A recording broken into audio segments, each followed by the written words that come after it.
Vali bağlamasını açtıktan sonra Demir Hotel Guest diye bir yer açılıyor. Onun oraya isminizi ve cep telefonunuzu yazarsanız cep telefonunuza bir şifre gelecek. Bu şifreyi kullanarak internete girebiliyorsunuz. Ben kısaca uzatmadan bir tanım size tanıtmak istiyorum. Çünkü bu projemizin son çalıştayı Diyarbakır'da sosyal ve siyasal ekonomik sorunların tespiti, çözümü ve tarafların diyaloğu konusunda çalışmalar yapmaktadır. Tümüyle sivil bir kuruluştur. Tümüyle bağımsız bir kuruluştur. Kendi çabalarımızla doğrusu iş yapmaya çalışıyoruz. Avrupa Birliği'nden ve İsveç gibi, İngiltere gibi bazı şeylerin, onların konsoloslarından belli projeler karşılığında başarılı, yani onlar iyi bir çalışma yapıldı. 30 erken evlilikte yaşamış 30 insanlık kanunu. Ben Kürt meselesini sizinle kısa bir, sadece girmeden çok anlatmak isterim. Bildiğiniz gibi bu mesele, bugünkü mesele değildir. Kürt meselesi ta Osmanlı'dan gelen, Osmanlı'nın dağılışından sonra Kürt coğrafyasının işte emperyalist tarafından dörde bölünmesinden sonra gerçekten de artık çıkılamaz bir hal. Eğer o dönemde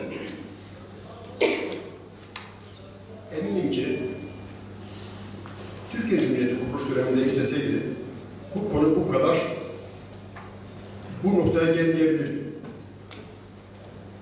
Neden gelmeyebilirdi? Kürtlerin ayrı bir halk olduğunu, ayrı bir millet olduğunu ve onun da bazı yaşam hakları olduğunu, ulusal hakları olduğunu bilincinde olsaydı ve bununla ilgili bir adım atılsaydı bugün bu kadar çetrefilli duruma düşmeyebilirdik. İntiba var ama yine diyorum biz bundan iyi olmamız lazım. İnsanlarımızın buna iyi olması lazım. Bir şekilde bu kanın dökümünün son olması lazım. Bütün arzumuz, bütün meselemiz budur. Bütün şeyimiz, niyetimiz budur. Yoksa değerli arkadaşlar, yani bu nereye varacak? Nereye varacak?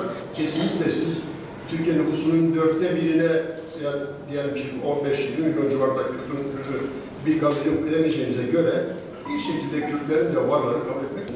2 ay önce Antalya'da, bir ay önce de İzmir'de yaptığımız ve bugün de son toplantısını yaptığımız Diyarbakır Büro'muz toplumsal barış ağı projesi, yani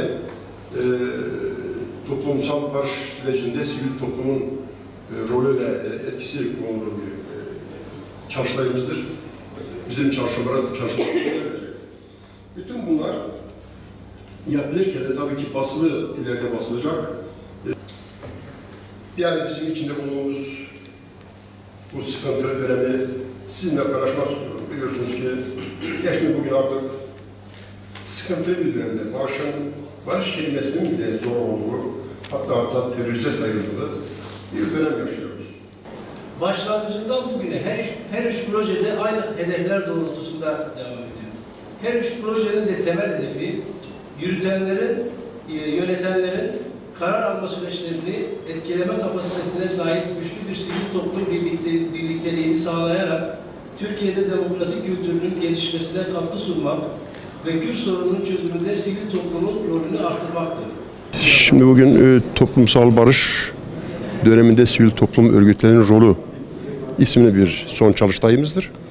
Daha önce değişik nedenlerden zamanlarda Diyarbakır, İzmir, Antalya, Mersin, Ankara, İstanbul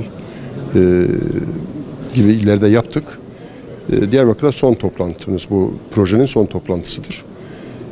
Toplumsal barışı yeniden sağlayabilir miyiz? Bununla ilgili çalışmalar ne durumda? Değişik görüşten insanların, düşüncesi olan insanların bir araya topladık. Bunların düşüncelerini alacağız. Bunların olaya ve sürece bakışını değerlendireceğiz. Dolayısıyla serbest bir tartışma ortamı olacak. Herkes kendi düşüncesini söyleyecek. Zaten çağrılarımız da değişik düşüncede insanlardır. Çok değişik düşünce insanlardır.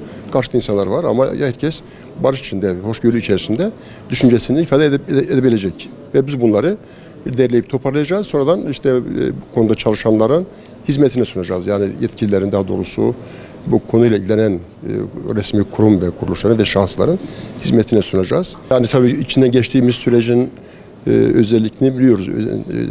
Sıkıntılı bir dönemden geçtiğimizi biliyoruz. Barışın gerçekten konuşulmadığı, barışın lanetlendiği, hatta terörize sayıldığı bir ortamda biz yine barışı konuşacağız, yine kardeşliği konuşacağız, yine hoşgörüyü konuşacağız. Umarım bu projemiz ve bu çalışmalarımız bir yerlere mesaj olur diye düşünüyoruz. Biz artık Türkiye'de savaşın, kan dökmenin son bulmasını istiyoruz. Yeteri kadar kana döküldü, yeteri kadar da bedel ödendi. Bütün mesele tarafların bir şekilde artık bu şiddet ortamından uzaklaşması ve şiddetin son bulmasıyla ilgili bizim arzumuz bu. Çalışmalarımız da bu yöndedir.